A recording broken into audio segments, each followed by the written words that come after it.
하나님은 한 나라를 폐하시고 또 한 나라를 세우시는 분이에요. 신비로우신 분이거든요. 이러한 때에 하나님은 그 나라를 위하여 한 사람을 예비하고 계시다. 그 예비한 한 사람을 사용하신다. 올해 새해 하나님이 당신을 사용하실 것입니다. 어떤 사람을 하나님이 사용하실까요? 꿈을 갖고 있는 사람을 사용하십니다.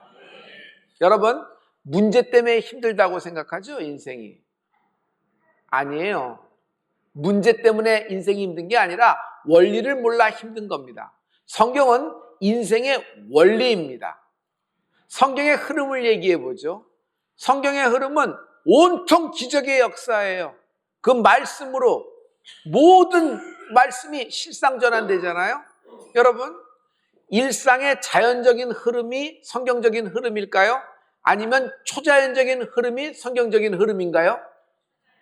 초자연적인 흐름이 있을지어다. 초자연적인 흐름을 원했을 때는 여러분 그 안에 꿈이라는 것이 생겨나기 시작합니다.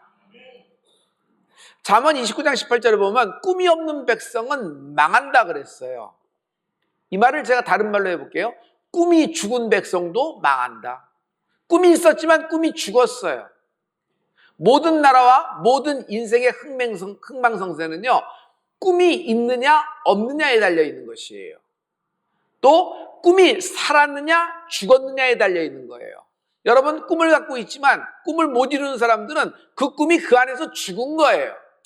여러분, 오늘 꿈이 여러분 살아나는 은혜가 있을지어다. 사도행전 2장 17절에 우리 꿈에 대한 얘기가 있죠. 환상에 대한 얘기가 있고 예언에 대한 말씀이 있어요. 말세에 내가 내 영으로 모든 육체에게 부어주리니 자녀들은 예언할 것이요 젊은이는 환상을 보고 너희 늙은이는 꿈을 꾸리라. 이거에 대한 공통적인 맥이 있어요. 여러분, 예언과 환상과 꿈 그리고 계시까지 포함하여 모든 것은 미래에 대한 소망을 가지라는 하나님의 말씀이에요. 미래에 대한 소망을 가지라. 자연적인 흐름이 아니라 운명과 팔자에 따라 나오는 것이 아니라 여러분 초자연적인 흐름이 생겨나리라. 성도 여러분, 이럴 때가 있어요. 아무리 노력해도 나아지지 않을 때, 아무리 노력해도 좋아지지 않을 때 여러분 어떡하십니까? 더 노력해야 돼요? 밤잠을 더 설치면서 더 해야 됩니까? 더 해야 되는 겁니까? 여러분, 아무리 노력해도 나아지지 않고 아무리 노력해도 좋아지지 않을 때 하나님께 맡겨라. 하나님께 맡겨라. 에라 모르겠다 그냥 하나님께 맡기고 나는 손 놓고 있을랜다 이런 것이 아니에요. 하나님께 맡긴다는 것은 여러분 포기하는 것이 아니라 하나님에 대한 전적인 믿음, 전적인 신뢰가 있는 은혜가 있을지어다. 하나님께 맡길 때 하나님은 초자연적인 흐름으로 우리를 역사하고 계세요. 할렐루야, 할렐루야. 여러분, 아무리 노력해도 모든 것이 좋아지지 않아 보이고 그러면 사람은 꼬였다고 생각하고 여기까지인가 보다 생각해요. 그럴 때 낙담하고 실망하고 좌절하게 됩니다. 여러분, 오늘 좌절한 낙담한 실망한 심령이 일어날지어다. 하나님께 맡기는 거예요. 여러분, 이 말씀은 굉장히 중요한 말씀인데 여러분 이 말씀을 다 같이 봅니다. 잠언 16장 9절과 3절의 말씀을 우리 다 같이 한번 선포하겠습니다. 지금 9절 먼저 3절 나중 이렇게 순서를 바꿔서 한번 진행해 볼게요. 다 같이 사람이 마음으로 자기의 길을 계획할지라도 그의 걸음을 인도하시는 이는 여호와시니라. 너의 행사를 여호와께 맡기라. 그리하면 내가 경영하는 것이 이루어지리라. 자기가 계획이 있어야 돼요. 그러나 그 계획을 세워주시고 그 계획을 establish 이렇게 붙잡아 주시는 분, 그 계획을 단단하게 건축하시는 분은 하나님이에요.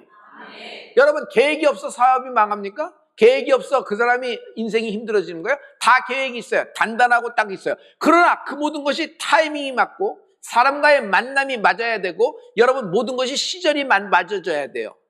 이런 역사가 있는 은혜가 있을지어다. 여러분, 하나님께 맡기는 여러분 되길 예수 그리스도로 축원합니다. 여러분 옆 사람에게 한번 축복해 주세요. 하나님께 맡겨라 한번 해주세요. 하나님께 맡겨라.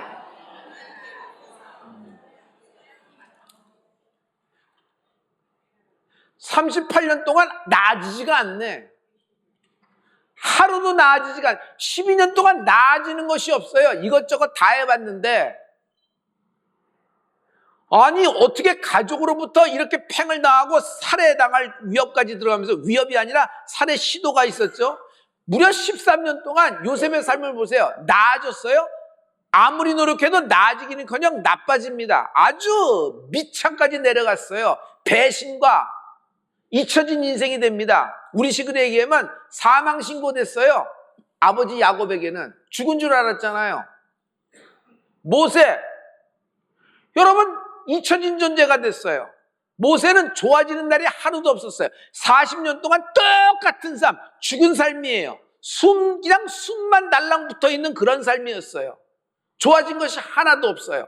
그러나 그들이 하나님을 만날 때, 그러나 그들이 자기의 인생을 주님께 맡길 때, 여러분, 하나님은 그 인생을 위대한 인생으로, 그 인생을 통하여 많은 인생이 하나님을 만나며 구원을 얻게 되는 은혜가 있기를 예수로 축원합니다. 여러분 인생 하나 하나님께 맡길 때 여러분 인생만의 역사가 아니에요. 여러분 주변에 하나님이 많은 영혼들을 준비하고 계세요. 여러분 하나님께 맡기는 여러분 되길 예수로 축원합니다. 자녀 때문에 고민하세요? 하나님께 맡겨보세요. 여러분 부부관계가 더 이상 좋아지지 않고 계속 악화되고 나빠져요? 그래서 아예 상거가 멀게 떨어져서 편히 지내요? 그거 편한 거 아니죠? 사랑하는 성도 여러분, 주님께 맡기는 여러분 되길 부탁합니다. 부부 사이에 있던 모든 사건과 어떤 사물들, 그리고 일들, 문제들, 그리고 어떤 인생이 있으면 내가 나서는 예수의 명 안에 뿌리째 뽑혀 밖으로 쏟아지라. 하나님께 맡길 때 하나님은 역사하시는 분이십니다. 할렐루야. 어떤 때는 질병으로 말미암아 살지 죽을지가 모를 때가 있어요. 병명도 모르고 아플 때도 있고요. 막 갑자기 나이 따라 아니에요. 그 질병 때문에 훅훅 꺼져서 언제 어떻게 나타날지 몰라서 두려워서 일상이 힘든 사람도 많아요. 그러나 이럴 때 아무리 노력해도 내 질병이 더 이상 나아지지 않을 때 하나님께 맡기십시오. 여러분 38년 환자, 12년 혈류병 여인처럼 또는 자기 자녀가 물인지 불인지도 모르고 지금 아이가 죽어가요. 딸아이가. 그런데 백약이 무효예요. 모든 수로버니게 지역을 찾아도 내 딸을 살릴 사람이 아무도 없는 거예요. 이 여인은 그냥 포기해서 예수님께 온 것이 아니에요. 하나님께 맡기는 마음으로 주님께 달려들잖아요. 여러분 거절이었으나 결국은 하나님의 위대한 그 역사, 하나님의 신비스러운 역사가 그 여인을 통하여 나타나게 되는 것입니다. 할렐루야. 오늘 새 꿈을 꾸는 여러분 되길 예수로 축원합니다. 에스겔 이야기가 오늘의 이야기인데 에스겔이 30살이 됐습니다. 오늘은 생일날이에요. 에스겔은 집안이 제사장 집안이라서 훈련을 쭉 받다가 30살이 되면 성전에 들어가서 하나님의 일을 수행해야 되는데 그는 지금 어렸을 때 포로로 잡혀와 바벨론 땅에 살고 있어요. 포로 수용소. 오늘은 특별히 생일이라서 바벨론 그발강가 나와서 대성통곡을 합니다. 왜? 꿈이 다 깨어져 버렸기 때문에. 계속 내일 다르겠지. 내일은 풀려나겠지. 내일은 뭐 어떤 역사가 있을 거야. 하나님이 천군천사를 통해서 우리를 다시 이렇게 출애굽시켜서 바벨론 시켜서 우리가 다시 예루살렘에 돌아가겠대. 이렇지만 자기가 30살이 됐는데 자기는 지금 좌표가 어디예요? 바벨론 포로 수용소. 거기서 종살이 노예살이를 하고 있는 것이에요. 대성통곡을 합니다. 이때 갑자기 환상이 에스겔에게 확 펼쳐지는데 하늘문이 열리고 4마리 생물이 끄는 하나님의 보좌가 에스겔에게 임한다. 이것이 에스겔서 1장의 시작이 되는 것이에요. 아, 하나님은 예루살렘에서만 나와 함께 하시는 것이 아니구나.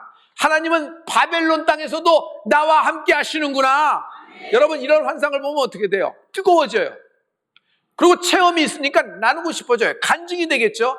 포로 수용소마다 돌아다니면서 자기가 본 환상, 자기가 느낀 이야기를 하면서 설교와 함께 붕해가 시작될 것입니다. 많은 포로들이, 이스라엘 포로들이 이것을 보고 하나님이 함께 하시니 곧 우린 돌아간다, 우리는 살 길이 있다, 소망을 갖고 막 시작했어요. 그런데 예루살렘에서 급보가 오르는데 예루살렘에 있는 자신의 아내, 눈에 넣어도 아프지 않는 자신의 젊은 아내가 예루살렘에서 죽었다는 것이에요. 예루살렘에서 죽었다는 거예요. 어떻게 좋아지는 듯 하나 좋아지기는 나빠져요. 이제 한술 더 떠요. 하나님의 영이 에스겔을 휘어잡고 확 가는데 어떤 골짜기에 딱 때려놓고 골짜기에 뒹구는 마른 뼈다구를 들어보고 에스겔, 이 뼈다구가 살겠느냐 하는 질문을 하시는 겁니다. 완전 말랐고 완전 죽어서 비틀어지고 짝도 안 맞아요. 자체 회생이 될 수 없는 불가능한 모든 뼈다구들이에요. 생기라고는 0.00001%도 없는 마른 뼈다구들, 완전 끝난 뼈다구들이 뒹구는데 거기서 이것이 너의 민족의 모습이고 이것이 너의 인생이야 하고 말씀하시는 거예요. 이 뼈들이 살겠느냐라는 것이에요. 에스겔은 오직 하나님만이 아십니다. 내 생각은, 내가 배운 거로는, 내 지식으로는 살 길이 없어요. 그러나 하나님이시잖아요. 이 모든 것은 하나님께 맡깁니다. 살지 죽을지, 하나님이 다시 일으키실지, 이대로 내버려 두실지, 더 악화된 일이 있을지 오직 하나님께 맡깁니다. 그랬더니 여러분, 이 마른 뼈다구들이 살아나기 시작을 하는 것이에요. 성도 여러분, 잘 보세요. 완전 말랐어요. 완전 죽었어요. 마른 뼈다구 같을 때, 내 인생이 이런 마른 뼈다구 같을 때 하나님이 일하기 시작한다. 사도 바울이 한 고백을 듣죠. 나는 매일 죽노라. 나는 매일 죽노라. 왜냐면 내가 매일 죽을 때 하나님은 새로운 꿈을 주시고 새로운 역사가 일어나며 새로운 상황이 벌어지며 그 모든 상황 속에서 받을 응답이 있으며 복음의 진보가 됨을 그가 보노라. 제사장 역할 일도 못해요. 종살이라고 있고 아내는 죽었어요. 한술 더 떠 에스겔 골짜기예요. 아무리 노력해도 좋아지는 기미도 없고 아무리 노력해도 벗어날 길은 하나도 없어요.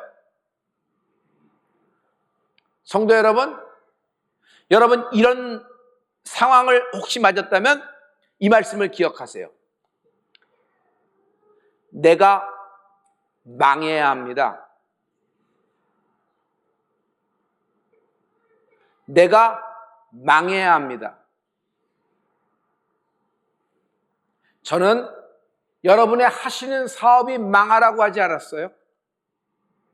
여러분의 경제가 망하라고 하지 않았어요. 여러분의 건강이 다 무너져서 질병투성이의 인생으로 되라고 말씀하신 것이 아닙니다. 여러분의 모든 부부관계가 이제는 더 봉합이 안 될 정도로 완전히 찢어지고 완전히 해서 망하라고 얘기한 것이 아니에요. 저는 당신의 직업과 당신의 경제와 당신의 하시는 일, 당신의 모든 계획이 망하라고 한 것이 아니라 당신이 망해야 됩니다.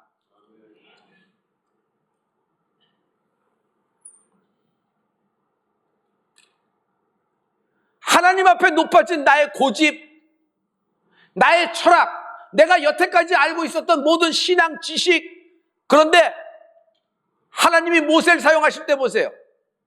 하나님이 사도 바울을 다시 역사할 때 보세요. 하나님이 에스겔을 불러일으킬 때 보세요.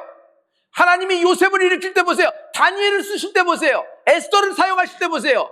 예루살렘에 있는 예레미야를 사용할 때 보세요. 하나님은 신비롭습니다. 인간이 무엇을 상상하든 그 상상 이상으로 역사하는 분이 하나님이에요. 이것이 하나님의 초자연적인 흐름이 생기는 것이에요. 할렐루야, 할렐루야. 망했다, 끝냈다 하는 순간 하나님은 일하기 시작하는 것입니다. 어떨 때는요, 내 자존심이 망해야 됩니다. 내 존심이 망해야 됩니다. 하나님 앞에 강한, 하나님 앞에 센, 하나님 앞에 자랑하는 내 자존심까지도 한번 망해야 됩니다. 다 껍데기예요. 이 껍데기, 이 완전 마른 뼈다구 같은 나의 인생이 가야 되는 곳이 있다. 이런 완전 마른 죽은 뼈다구 같은 나의 인생이 가야 되는 곳이 있다. 시편에 사망의 음침한 골짜기다. 사망의 음침한 골짜기는 성공한 사람이 가는 거예요? 합격한 사람이 가는 거예요? 부자나 갑부가 가는 곳이에요? 완전 망한 인생이 가는 겁니다. 경제적으로 진하게 면허를 못 따서 어떤 인생에서 실패를 맛봐서 가야 되는 곳이 아니에요. 이 사망의 음침한 골짜기는 여러분 내가 망한 거예요. 나라는 한별이라는 인생이 완전히 망해버린 거예요. 돈이 없어 망한 것이 아니라, 졸업장이 없어 망한 것이 아니라, 직장이 없어 망한 것이 아니라 망한 거예요. 내가 살지, 내가 죽을지, 하나님이 나를 다시 쓰실지, 하나님이 나를 버리시는지 완전히 망한 상태예요. 그러나 사망의 음침한 골짜기에서 하나님은 일하기 시작하는 겁니다. 내가 끝나야 하나님이 일하신다. 내가 죽어야 하나님은 그때서 일하신다.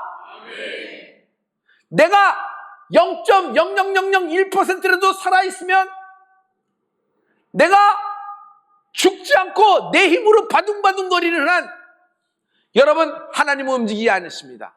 모든 게 망하고 엉망진창이 돼서 완전 물고기 뱃속으로 들어간 요나의 심정.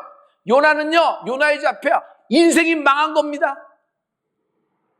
요셉 인생이 망한 겁니다. 모세 인생이 망한 겁니다. 다니엘 4장으로 들어가.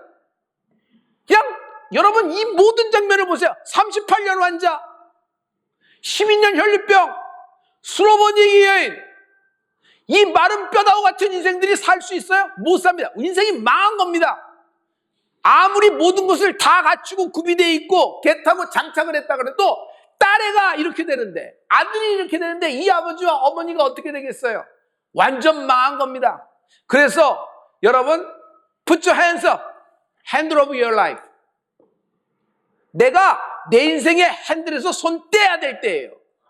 아무리 노력해도, 아무리 힘써도 더 이상 좋아지지도 않고 계속 나빠질 때는 내가 붙잡고 있는 내 인생 핸들, 이 운전대를 놓는 여러분 되길 위해서 축원합니다.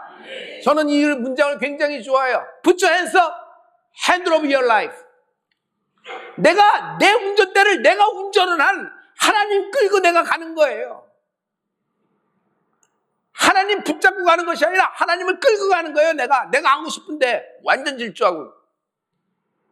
하나님이 내 인생의 운전대를 잡으셔야 됩니다. 아무리 노력해도 나아지지 않는 당신 하나님께 맡겨라. 누가복음 4장 18절과 19절에 하나님의 축복이 임하게 되리라. 이 말씀을 다 같이, 주의 성령이 내게 임하셨으니 이는 가난한 자에게 복음을 전하게 하시려고 내게 기름을 부으시고 나를 보내사 포로된 자에게 자유를, 눈먼 자에게 다시 보게 함을 전파하며 눌린 자를 자유롭게 하고 주의 은혜의 해를 전파하게 하려 하심이라 하였더라. 현대인은 가난합니다. 여러분 경제적인 가난인가요? 영적으로 가난합니다. 멘탈이 가난해요. 여러분 육신이 가난해요. 특별히 영적으로 가난해요. 가난한 자의 꿈은 부유하게 되는 것입니다. 성도 여러분, 부유에 대한 꿈을 가져라. 부유에 대한 꿈을 가져라. 부유에 대한 꿈을 가져라. 부유에 대한 기대와 꿈 없이 여러분 부유하게 되지가 않아요. 그냥 되는 대로 살지예요. 아니에요. 하나님은 우리에게 창대하라. 발바닥으로 밟는 땅을 동서남북으로 다니라. 너와 너의 후손에게 주리라. 천대 이르는 복을 약속하셨어요. 여러분 부유가 넘치길 예수님으로 축원합니다. 부유에 대한 꿈을 생겨라. 더 이상 좌절할 필요가 없어요. 이스라엘에게, 포로 수용소에 있는 이스라엘에게 하나님은 원대한 축복을 주신 것이에요. 좌절과 낙심하지 말라. 좌절과 낙심은 꿈을 죽이는 거예요. 꿈을 누가 죽여요? 내가 내 꿈을 죽이는 거예요. 하나님이 주신 꿈을 내가 내 말로 죽이는 거예요. 내 감정으로 죽이는 거예요. 어느 날 감정이 괜히 우울해. 어느 날 감정이 괜히 슬퍼. 그래서 내뱉은 말, 개별서 넋두리 하는 말, 개별서 말을 여러분 꿈을 죽이는 거예요. 어떤 말을 하든지 여러분 살리는 말을 하십시오. 목사님 난 이렇습니다. 난 이렇게 힘들고 난 이런 한도 많습니다. 그러면서 막 뱉어내요. 그 막 뱉어내면서 뭐예요? 그거 점점 살아나는 거예요. 가슴에 있는 말을 내 앞에 나면서 막 하는 거예요. 같이 하면서 그래요. 그렇지만 하나님이 역사합니다. 이렇게 되면서 점점 꿈이 생겨나는 은혜가 있을지어다. 할렐루야. 좌절, 슬픔, 실망, 실패, 내가 나서는 예수의 명하니 토하게 되리라. 생기가 임하라. 포로된 자에게 자유를 주신다 그랬어요. 무슨 포로? 고집의 포로. 고집의 포로, 아집의 포로, 개똥 철학의 포로, 자신의 삶에, 자신의 사고방식, 자기의 필라소피의 포로, 심지어 저와 같은 경우는 제가 갖고 있는 신앙과 믿음, 하나님이 한번 이걸 흔들어 보시면서 이것을 한번 왕창 뒤집어 버리셨어요. 그러면서 내가 새로운 하나님의 영역에 들어가는 축복이 있기를 바랍니다. 여러분, 한번 놓을 때가 있어요. 한번 놔야 될 때가 있어요. 이것 때문에 여기까지 왔지만 한번 이것을 딱 놓고 하나님 나는 다시 0에서 시작합니다. 하나님 나는 이제 알고 보니까 하나님 실상이 이렇습니다. 내가 부끄럽고 수치입니다. 그러나 이런 나에게 하나님이 부유로 약속하셨습니다. 하나님 내가 과거의 포로가 잡혀있고 내가 내 경험의 포로가 잡혀있고 내가 받은 케이스스타디의 포로가 잡혀있습니다. 하나님이 새 역사를 시작할 텐데 하나님은 출애굽을 역사하시는 분이십니다. 여리고성을 찬양으로 무너뜨리시는 분이에요. 요만한 애들의 돌멩이에 골리앗을 쓰러뜨리는 분이 하나님이시란 말이에요. 할렐루야. 할렐루야. 원망의 포로. 여러분, 원수가 변하여 날 돕게 되리라. 원수가 변하여 날 돕게 되리라. 흥망성쇠는 운명이 아닌 하나님의 뜻대로 이루어지는 것입니다. 나의 흥망성쇠를 하나님께 맡겨라. 아브라함이 사라가 절망적인 순간에 하나님은 하늘의 별을 보여주십니다. 너의 후손이 이렇게 되고 복의 근원이라는 꿈을 주시는 거예요. 요셉에게 하나님이 꿈을 꾸게 하세요. 그가 받은 건 점점 나아지지 않았어요. 굉장히 악화된 겁니다. 마지막으로 갈수록. 그러나 모든 해와 달과 별이 여러분 요셉에게 절하는 것이 볕단이 11개 있는데 자기 볕단을 중심으로 둥그렇게 했더니 자기에게 절을 하는 거예요. 그러니 요셉은 그 꿈을 갖고 그 무서운 불시험을 견딜 수가 있는 것입니다. 이것을 누가복음에서는 하나님은 은혜의 해라 그랬어요. The year of jubilee. 기독교 용어는 희년이라 그럽니다. 여러분 2026년 올해는 우리 교회 성도들에게 희년이다. 기쁨의 희년이다. 상상 못할 기쁨이 내게 돌아오게 되리라. 상상 못할 사건으로 하나님의 기쁨의 축복의 사건이 내게 임하게 되리라. 올해 나의 희년이 되길 예수로 축원합니다. 여러분 맡겨라. 여러분 희년이다 해보세요. 하나님께 맡겨라. 희년이다. 하나님께 맡겨라. 희년이다.